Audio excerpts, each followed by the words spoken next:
नमस्कार दोस्तों, मैं हूं पुलकित मोहन सिंगला। स्वागत है आपका हमारे चैनल में। दोस्तों, आज हम इस विषय में बात करेंगे कि दूसरों के सत्कर्मों में बाधा बनने से आपके कर्म कैसे खराब होते हैं, कैसे जीवन में आपके परेशानियां आ जाएंगी अगर आप दूसरे के अच्छे कर्मों को रोकने की कोशिश करोगे तो। दोस्तों, जीवन में जो दुश्मन होते हैं, जो गुप्त शत्रु होते हैं, जो आपसे जलन करने वाले होते हैं, उनकी दुश्मनी का, जलन का, नफ़रत का स्तर इतना गिर जाता है कि वो किसी भी मौके को छोड़ना नहीं चाहते, किसी भी तरीके से रुकना नहीं चाहते आपको बर्बाद करने के लिए, आपको रोकने के लिए, आपको परेशान करने के लिए। उनके यूँ कह लो मन में योजनाएं बनती रहती हैं, उनके हाथ नहीं काँपते, उनका मन नहीं विचलित होता जब वो आपके साथ बुरा करते हैं।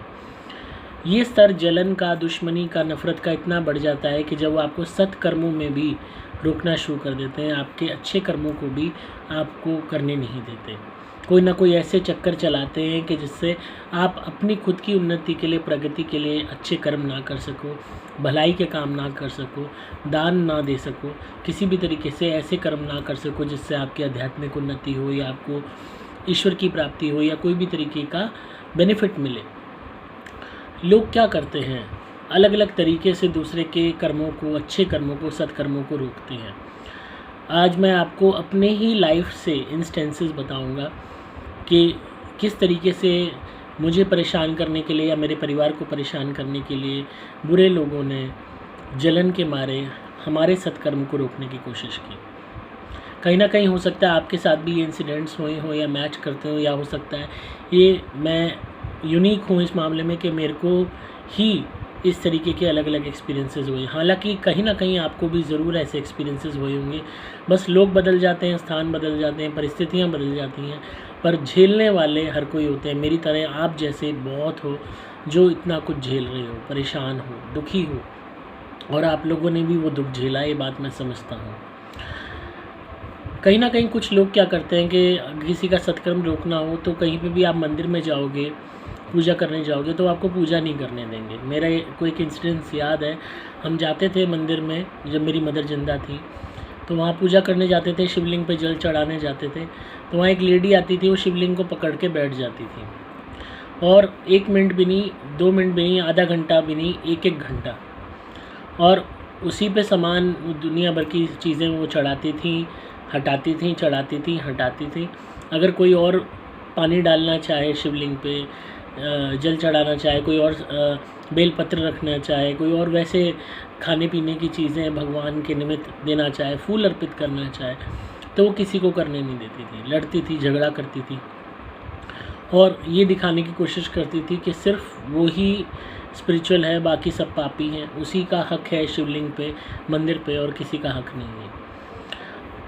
ये इंस्टेंस एक बारी नहीं, 2 बारी नहीं, हम हर बारी होता था। जब भी हर बंदे का एक्चुअली सुबह ही पूजा का टाइम होता है, क्योंकि उसके बाद सबको, किसी को ऑफिस जाना है, किसी को बच्चों को स्कूल जाना है, तो स्कूल से पहले अक्सर जब मेरी मदर जिंदा थी तो हम मंदिर जाया करते थे, तो पूरी फैमिली, तो वहाँ पे जब हम जल चढ़ाने की कोशिश करते थे, कुछ करते थे, उसी टाइम उस लेडी का आने का होता था, तो वो तुरंत शिवलिंग को पकड़ लेती थी और वहाँ जमी बैठी रहती थी कि जब तक ये चले ना जाए।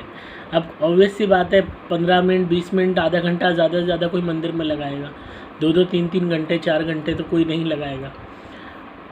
कोई भी बंदा कब तक वेट करेगा? तो ये एक उसने मोडस ऑपरेंडी बना रखी थी कि जैसे ही कोई बंदा शिवलिंग पे आएगा जल चढ़ाने के लिए या कुछ भी वो करने के लिए, तो वो शिवलिंग को पकड़ के बैठ जाएगी, खासकर सुबह के टाइम में, ताकि कोई ऐसा कर ना पाए। और लोग वेट कर आके इधर उधर से थोड़ा बहुत चढ़ा के, जल अगर चढ़ा पाए तो ठीक है, नहीं तो अपने वो चले जाएंगे।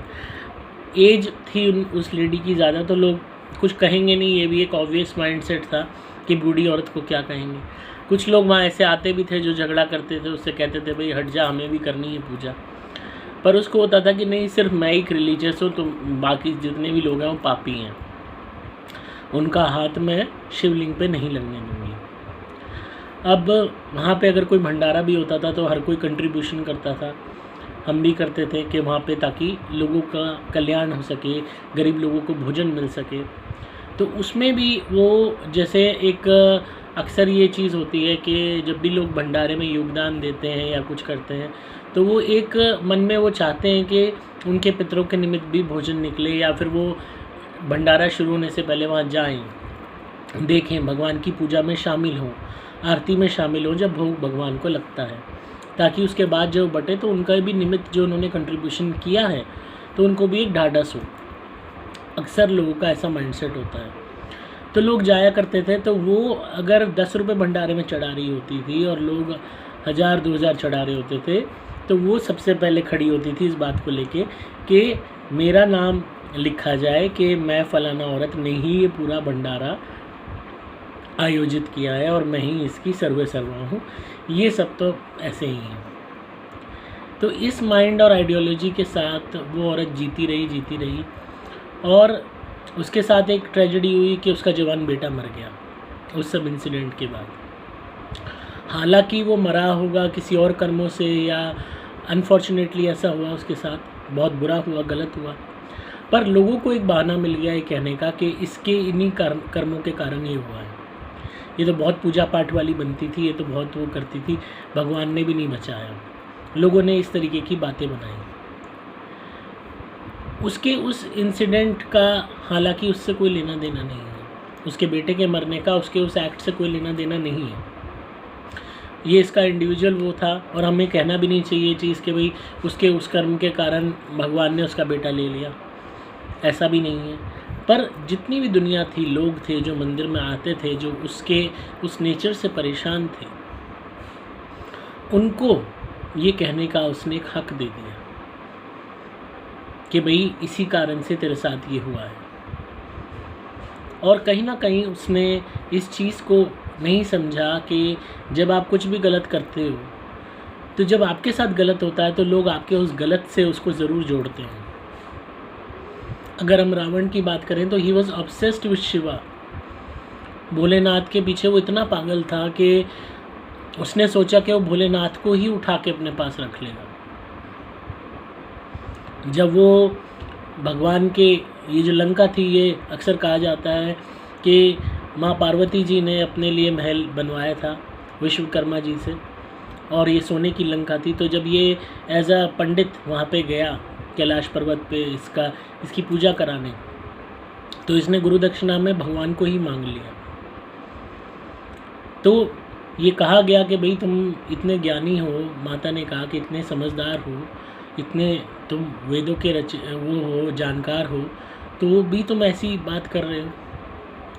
तो उसने कहा ठीक है, ये नहीं तो फिर मुझे लंका ही दे दो। मतलब जिस भवन की पूजा कराने आया उस भवन को ही मांग लिया, ये नहीं तो ये। तो यहाँ अहम था, लालच था, एक ऐसा माइंडसेट था कि सिर्फ मैं ही एक हूँ असली भक्त और कोई इस दुनिया में ही नहीं है, और वही लंका उसके पतन का कारण बनी। भगवान का भक्त होते हुए भी वही ऑब्सेशन टुवर्ड्स द गॉड उसके लिए नेगेटिव साबित हुआ। उसने जो सोचा कि मैं भोलेनाथ को मान रहा हूँ, पूज रहा हूँ, तो मैं कुछ भी गलत करने के लिए एंटाइटल्ड हूँ।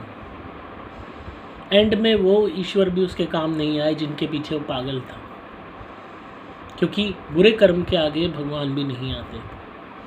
मैं यहाँ ये नहीं कह रहा कि ये उस औरत का इतना बुरा कर्म था कि उसका बेटा ले लेना ठीक बात है, पर लोगों को ये कहने का मौका मिल गया। अब रावण की बात करें तो रावण के केस में भी मंदोदरी जो उनकी वाइफ थी, उन्होंने खूब समझाया कि आप इतने ज्ञानी हो, इतने समझदार हो, राजा हो, दुनिया में आपका राज है, आपके मरने पे हर बंदा यही कहेगा कि आताताई को उसकी सज़ा मिल गई। आपकी अच्छाइयों की, आपके सत्कर्मों की, आपके आविष्कारों की, आपकी ज्ञान की कोई सराहना नहीं करेगा। हर कोई यही कहेगा कि इसको इसके किए का दंड मिल गया। तो इसीलिए चाहे आप कितने ही अच्छे हो, कितने ही रिलीजियस हो, दूसरे की भावना को भी समझो, दूसरे के सत्कर्मों में आड़े आने की कोशिश मत करो, दूसरे को गिराने की कोशिश मत करो। लकीर खींचनी है तो अपनी लंबी खींचो, दूसरे की छोटी करने में मत लगो। एक इंसिडेंट और बताता हूँ। ये इंसिडेंट्स जो मैं आपको बता रहा हूँ बहुत पुराने इंसिडेंट्स हैं, मतलब जो है 20 साल से ऊपर की ही टाइम हो गया होगा जब हम छोटे थे। और एक इंसिडेंट और बताता हूँ आपको। जहाँ मैं रहता था वहाँ पे काफ़ी गली की जो है कुतियाएँ आती थी, तो उन्होंने जो है बच्चे पैदा कर दिए थे बहुत सारे, 3-4 वो कुतियाएँ थीं, उन्होंने ढेर सारे बच्चे पैदा कर दिए थे। तो वो जब आती थीं तो हम दूध पिलाते थे उन्हें।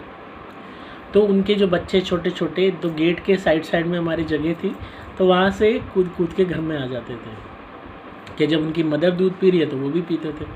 तो एक इतना बड़ा मिट्टी के डोंगे हमने ला रखे थे, उसमें हम दूध उनके लिए रखते थे।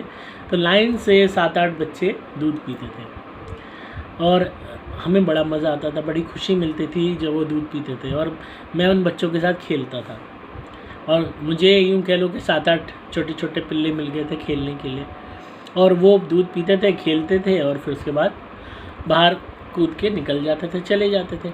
वो आज़ाद भी थे और उनको एक फ़ीड करना भी हमने शुरू कर दिया था, तो काफ़ी अच्छा लगता था। तो जो पड़ोसी थे वो इस बात से जलते थे, परेशान होते थे कि ये क्यों ये चीज़ कर रहा है, इसको क्यों बेनिफिट मिल रहा है, इस सत्कर्म का शायद इसको बेनिफिट मिल रहा है, इस अच्छा कर्म जो ये कर रहा है, डॉग्स को फीड कर रहे हैं इनकी फैमिली, इनको तो फ़ायदा मिलेगा इसका, कहीं ना कहीं इनको कहीं किसी भी तरीके से कोई गेंस जो हो रहे हैं कहीं इस कारण तो नहीं हो रहे, कहीं इनके जीवन में जो आराम से सर्वाइव कर रहे हैं इस कारण तो नहीं कर रहे। तो इसको रोका कैसे जाए, क्योंकि वो 3-4 कुतियाएँ थी, वो रेगुलरली दूध पीती थी, 8-10 बच्चे थे उनके, वो दूध पीते थे और वो और बच्चे पैदा कर देती थी, वो भी दूध पीते थे। किसी के घर में नहीं वो जाते थे, सिर्फ हमारे ही घर में आते थे, दूध पी के बाहर चले जाते थे। रात को गली की रक्षा भी करते थे, हम मार्केट भी जाते थे तो हमारे पीछे पीछे डोलते थे। उस पड़ोसी ने जो हमारे राइट में था और ये जो लेफ़्ट में था, इन्होंने मिल के कॉन्स्पिरेसी करके उन तीनों जो कुतियाएँ थीं उनको उठवा लिया और उनके पेट में से बच्चेदानी निकलवा दी चुपचाप ऑपरेशन करा के। और जो बच्चे थे वो बेचारे बच्चे पता नहीं उन्होंने कहाँ फेंके, या तो उन्हें मार दिया या कहीं फेंक दिया या कहीं पटक दिया, पता नहीं कहाँ वो चले गए, रातों रात वो बच्चे गायब करवा दिए। छोटे छोटे वो पिल्ले थे और उन तीनों का ऑपरेशन करके, तीनों चारों का ऑपरेशन करके कुतियाओं का बच्चेदानी उनकी निकलवा के, ताकि वो फर्दर प्रजनन ना कर सकें, उनको ऑपरेशन के बाद असहाय हालत में, स्टिचेस उनके लगे हुए हैं, असहाय हालत में पटक दिया उसी सड़क पे। और बाद में वो जब अगले दिन हम दूध के लिए सुबह निकले, दूध देने के लिए अपने चौक में, मैं गेट के बाहर भी हम लोग गए, देखा कि नज़र नहीं आ रही हैं, बच्चे नज़र नहीं आ रहे हैं। तो वो हंसने लगे, कह रहे कि बहुत दान करने का शौक़ है ना, वो नज़र आएंगे भी नहीं। तो अचंभे में थे हम लोग कि भाई ये क्या, नज़र क्यों नहीं आएंगे।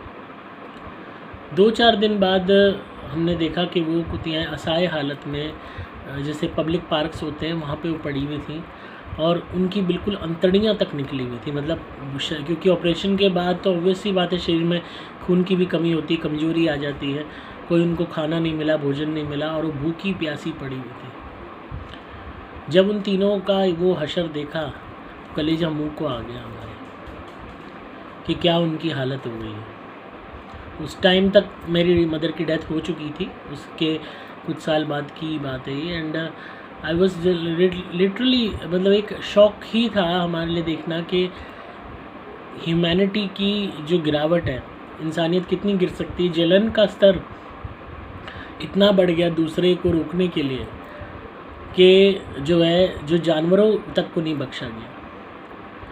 कैसे भी करके हमने पार्क में जाके उसको दूध वगैरह पिलाया ताकि उनके अंदर हिम्मत आए।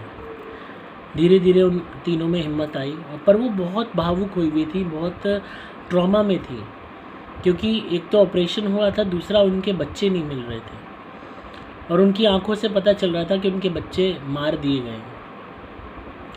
कैसे भी करके उनको दूध पिला के, बिस्किट्स खिला के इतनी उनके अंदर स्ट्रेंथ पैदा करी कि वो हमारे घर के बाहर आ सके। हमने कहा ये घर के बाहर जो स्लांट होती है, एटलीस्ट ये यहाँ बैठ जाएं तीनों तो सेफ़ रहेंगी, कोई गाड़ी वगैरह इनको नहीं मार के जाएगी, क्योंकि बहुत वीक थी।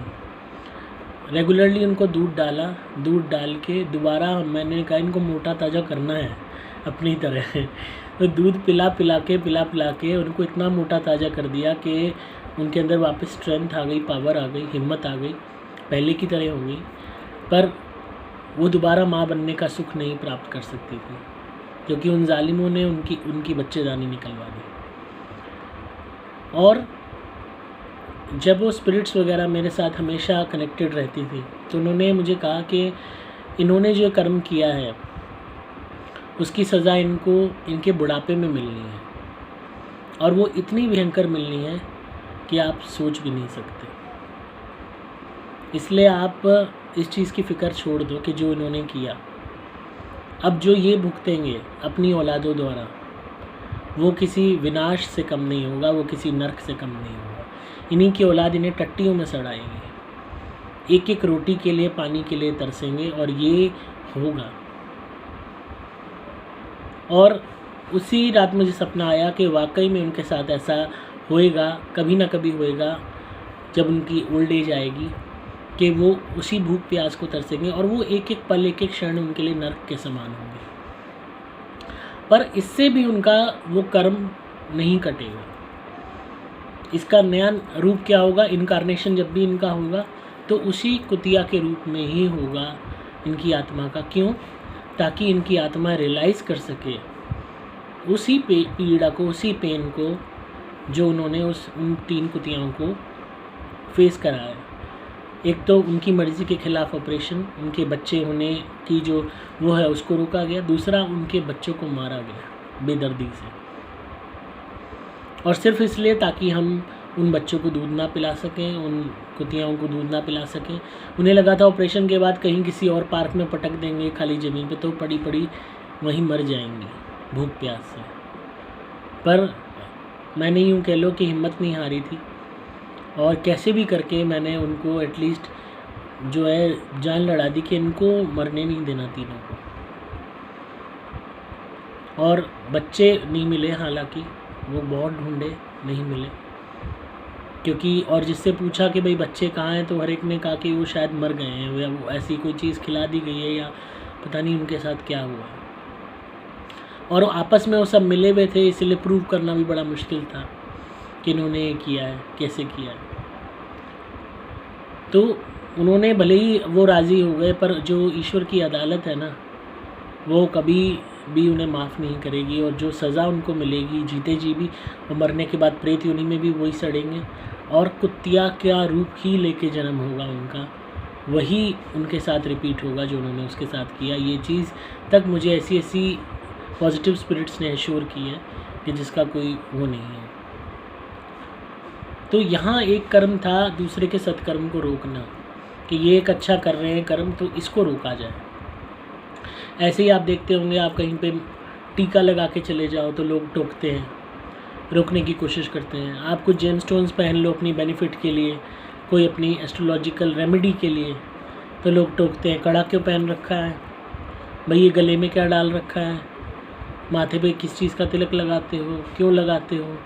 तो ये वो लोग होते हैं जो हमेशा इनको ये रहती है जिज्ञासा कि आपको आपके सत्कर्म से, आपके अच्छे कर्मों से, आपके किसी भी ऐसी चीज़ से जिससे आपको स्पिरिचुअल अवेकनिंग हो सकती है, या आप भगवान के करीब जा सकते हो, या कोई भी एनलाइटमेंट हो सकती है, कोई भी फ़ायदा हो सकता है, उसको रोका जाए।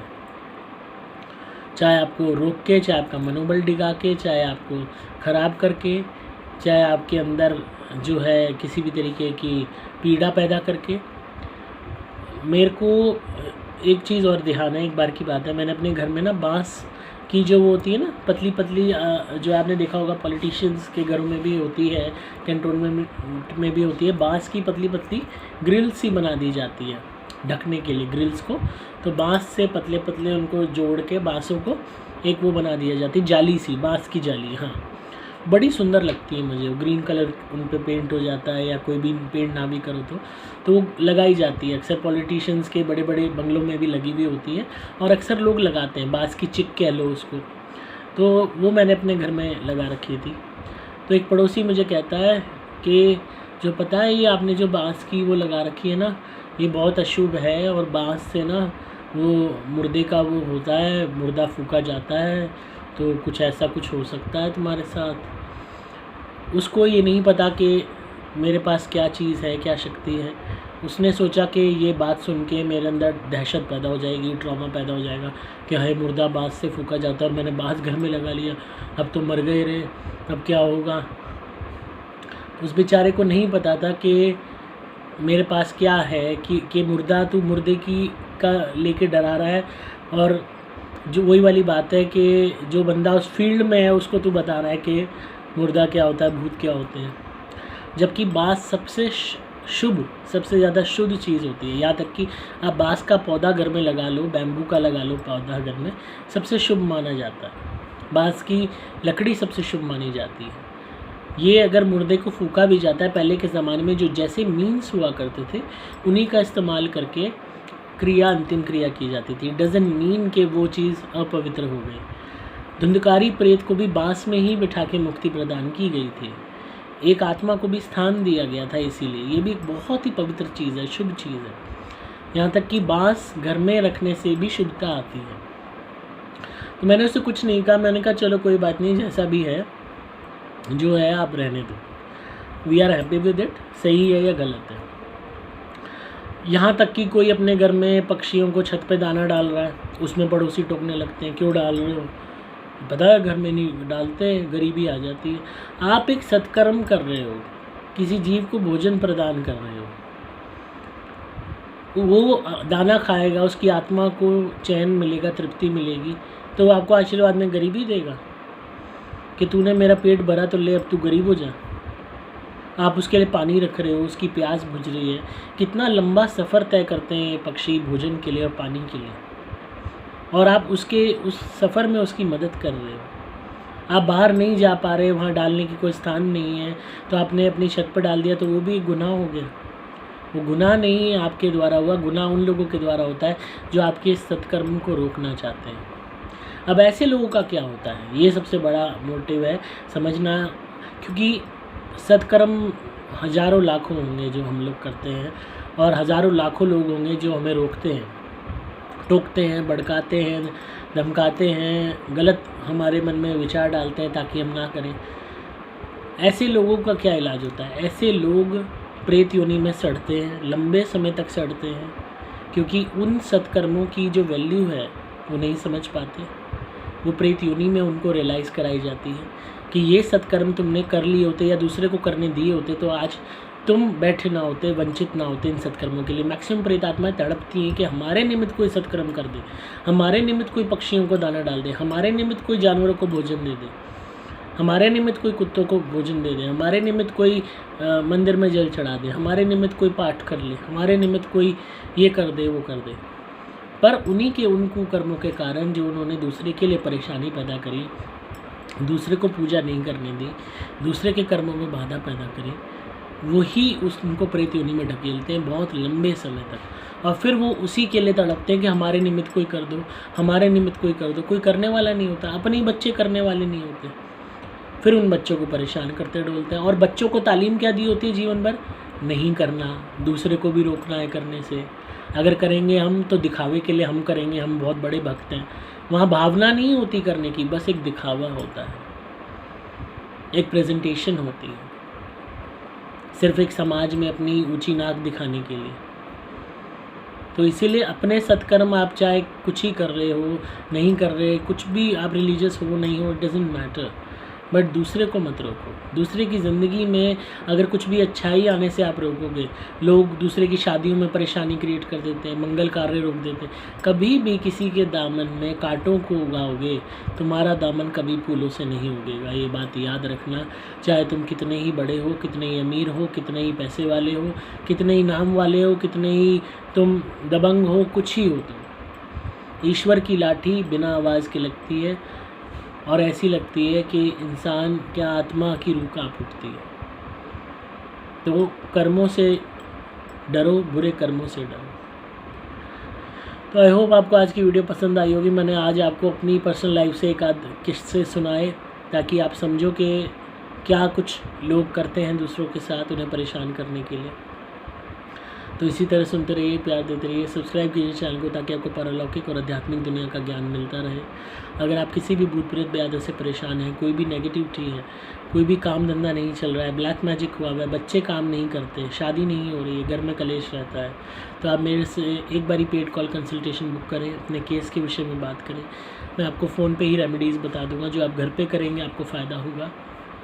आप अपनी कुंडली बनवा सकते हैं, अपने ग्रहों के उपाय करवा सकते हैं, मुझसे धुनी मंगवा सकते हैं जो आप घर में जलाएंगे तो आपको आराम आएगा, भूत प्रेत ब्यादा दूर होगी, नज़र टोक हाय कलेश सबका अंत हो जाएगा। एक बारी आपको बस घर में धुनी जलानी है, चाहे सुपर स्पेशल एक्स्ट्रा या प्लैटिनम धुनी, कुछ महीने जलाइए, आराम ही आराम आएगा। मेरे द्वारा लॉकेट या कवच मंगवा के पहन सकते हैं, उससे रक्षा होगी। इसी तरह सुनते रहिए, प्यार देते रहिए। सभी चीज़ों की इंक्वायरी के लिए आपको मोबाइल नंबर 8130331007 पर संपर्क करना होगा। नंबर दोबारा बोल रहा हूँ, 8130331007। डिस्क्रिप्शन में आपको डिटेल्स मिल जाएंगी। मैं हूँ आपका दोस्त पुलकित मोहन सिंह।